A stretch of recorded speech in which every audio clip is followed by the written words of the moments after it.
And there's something about the mind. The mind has the tactical advantage over you at all times.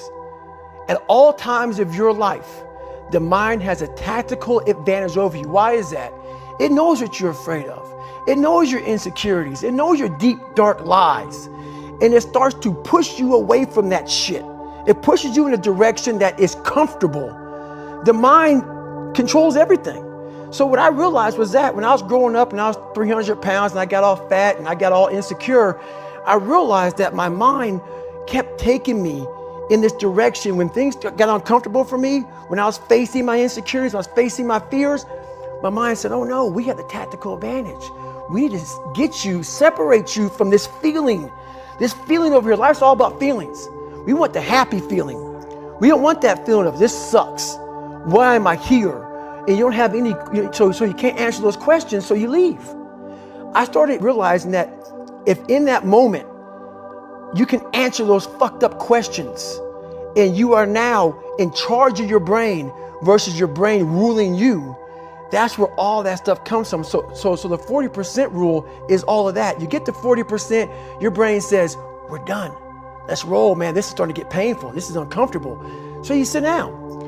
You have to figure out ways, and everybody's different. That's how the book kind of talks about, like we all have these things about, 5 steps to this and 4 steps to this. It's a lot more than that. That's all bullshit. It's a practice that you have to, it's a habit. So if you know that at 40%, I'm feeling pain. At 40%, I'm feeling pain. That's where the 40% rule kicks in. Now it starts. Okay, I'm feeling pain. My mind's saying all this shit to me. It's saying, get out of here, run, flee. The fight or flight kicks in. Okay, we're done. We're not good enough. It starts telling you all these things. You start to believe it because the mind controls all. This is the time where you have to gain control back of your mind. It's okay. Let me see if I can go 45%. And once you start giving yourself more and more hope and start realizing, okay, the mind starts to be, okay, what are you doing? We're supposed to be going right and you're going left. You start then controlling your mind. Start finding more in yourself. And then it goes from 40% to a lot further than that. But that's the start of it though. Get to the spot where your mind is saying stop.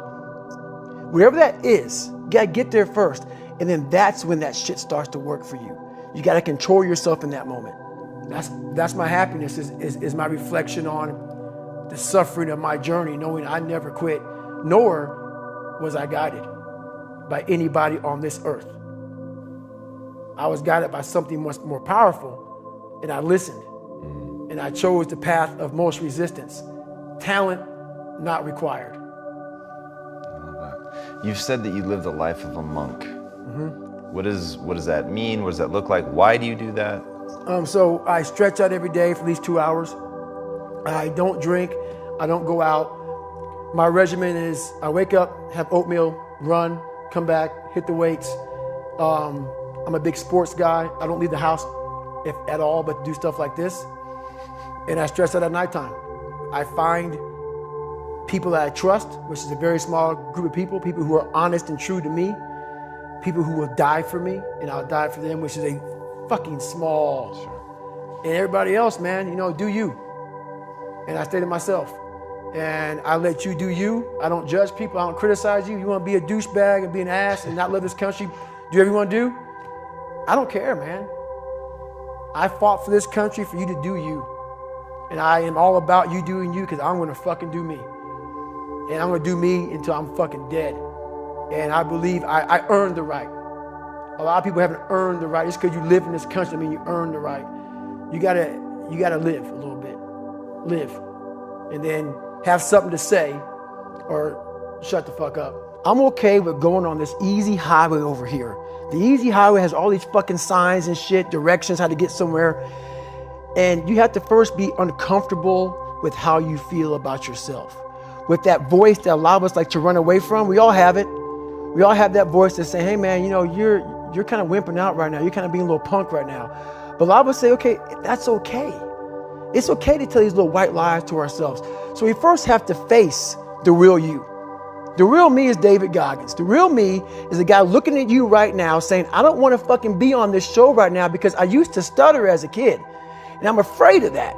I'm afraid that here in a second, I'm going to start fucking stammering and stuttering, and the whole world's going to know that I have all these issues. But that's when I see right now, okay, Goggins, you got to go on this fucking show. That's Goggins. Goggins is saying, okay, David Goggins, you're a punk. Life made you this way. We can't live like this. We can't live in fear. We can't live in judgment. We can't be afraid of what the fuck people right now are looking at me saying about me. We cannot be afraid of that. That's Goggins. Goggins saying, fuck all of you who don't like me, who don't want to. And that person then comes in. But you have to be David Goggins and say, man, I'm afraid of this. I'm fucked up here. Life made me this way here. I stutter. I have these issues with reading and writing, and I'm fat and I'm insecure. You have to face that in that dark room. In that dark room is who you are. But in that dark room is where you have to create another human being that walks out of that dark room to face who you are. That's the only way you're going to get over all those things. You have to create someone else. Not like you have two different personalities. It is you. But you have to find strength. And that visualization of almost me cracking out Goggins, like almost like that Superman cape, like I'm coming out a different person, a person that doesn't give a fuck about anything, who doesn't care about being judged, who knows I'm weak, who knows I'm afraid, who says, whatever you think about me, take it, whatever, I'm here. That's Goggins. In the dark room, you face yourself. You realize you want to be better. You realize you don't want to be this weak, insecure person in the world who has all these problems that we all have. We all have. Social media is a great platform to tell you who we want to be, not who we are. The cookie jar is something that I've made up of all the failures of my life, all the things that I failed and I went back. I failed and I went back and I finally succeeded. All the things that kicked my ass. I put them all in the cookie jar because at times of hell, even the hardest men, in times of suffering, what we do is we forget how hard we really are. Because that's what suffering is. Suffering is a test. That's all it is. Suffering is the true test of life. And so that cookie jar travels in my brain. So whenever I get put in a situation where I have poopy pants, the woe is me mentality of, oh my God, life sucks. I take a second. I take the 1 second decision. I step out of my life for 1 second, go in the cookie jar, pull up. Oh, motherfucker, you were in 3 hell weeks and finished 2. One of those hell weeks, a guy died because it was so bad. Oh, you are a motherfucking badass. You are. I put it back in the cookie jar and I remember who the fuck I really am. I'm not the kid that was called nigga. I'm not the scared kid. This is who I am. It's a reminder of who you truly are at the core of yourself. But what I was saying to myself the whole time on that track, this is what I say to myself. Self-talk and visualization are the 2 keys to my success. I believed for that last 19 miles, I was indestructible. Because I took myself in that chair, crapping up my back, peeing blood down my leg, shin splints, stress fractures. I use all that for motivation versus negativity. I use it for motivation. I said to myself, who on this fucking earth would still be going right now? You are. You are. You gotta be the hardest motherfucker on the planet. Is it true? I don't give a fuck. At that time, it got me to the finish line of that fucking race. I believed it. I believe it today. I believed it enough to where my body said, he's not gonna stop. And I took all the negative things. I need to go to the hospital, this and that. And I used it all. Who the hell could even get out of that chair? You did. Who the hell would even think about taping stress fractures up? You did. All those things I used for motivation. When you really sit back at your life and you're in that dark room and you're looking at where you started from and you tell yourself, God, dog, man, my mom is this way. My soon-to-be stepdad got murdered. My dad beat the shit out of me. I can't read and write to save my fucking soul. I've lied about it to everybody. I've cheated on all these tests. My God, man. And then you put a goal in your mind. How are you going to feel, man, when you accomplish this goal coming from that shit? Coming from the fucking hell you came from. A lot of people start from a good starting point. They have a good foundation. What if you can surpass all of these motherfuckers? What if everybody who was fucking way up here started up here, and you started with no legs. You had to grow fucking legs to even start walking, and then crawling, and then running, and then you start passing people with all this given to them. I had to use all this negative shit that was making me weak and horrible as a person. I had to use this as the power that now fueled me. I had to flip it on its head and say, hold up. This might be exactly what I need. The darkness is exactly what I need. It's how you look at your situation.